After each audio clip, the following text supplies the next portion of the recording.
ৰাতিপুৱা প্ৰথম first period যেতিয়া হৈ আছিল তেতিয়া মানে 2-3জন ষ্টুডেণ্টে অকণমান মূৰ ঘূৰাইছে, পৰি যাবলৈ ধৰিছে, তেনেকুৱা হৈছিল অকণমান। বিশেষকৈ এইখিনি হয় এওঁলোকে নোখোৱাকৈ আহে, টিউশ্যন থাকে ৰাতিপুৱা, কোনোবাই ৰুটি খাইছে, ৰুটি খাই অহাৰ কাৰণে তেনেকুৱা হৈছে। পিছত মই আমবাগান হস্পিটেলত লৈ আহিলোঁ। আমবাগান হস্পিটেলত ৰাখি বেজী দিছে, বেজী দিয়াৰ পিছত জখলাবন্ধা হস্পিটেললৈ পঠাই দিছে। গতিকে জখলাবন্ধা হস্পিটেলত মই নিজৰ গাড়ী দিও মই এজন ষ্টুডেণ্ট লৈ আহিলোঁ, আৰু হস্পিটেলৰ যি গাড়ী আছে হস্পিটেলৰ গাড়ী দিও 3জন ষ্টুডেণ্ট অনা হৈছে।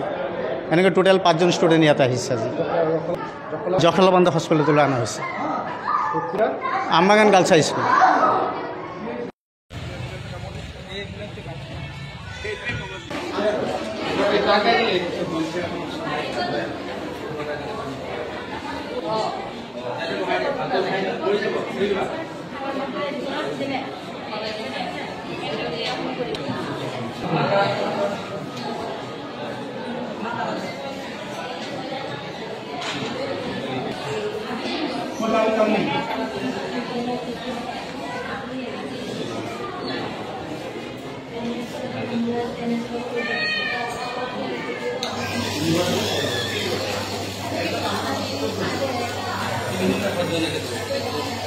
Kalau itu sih sulit tapi kuat juga, deh.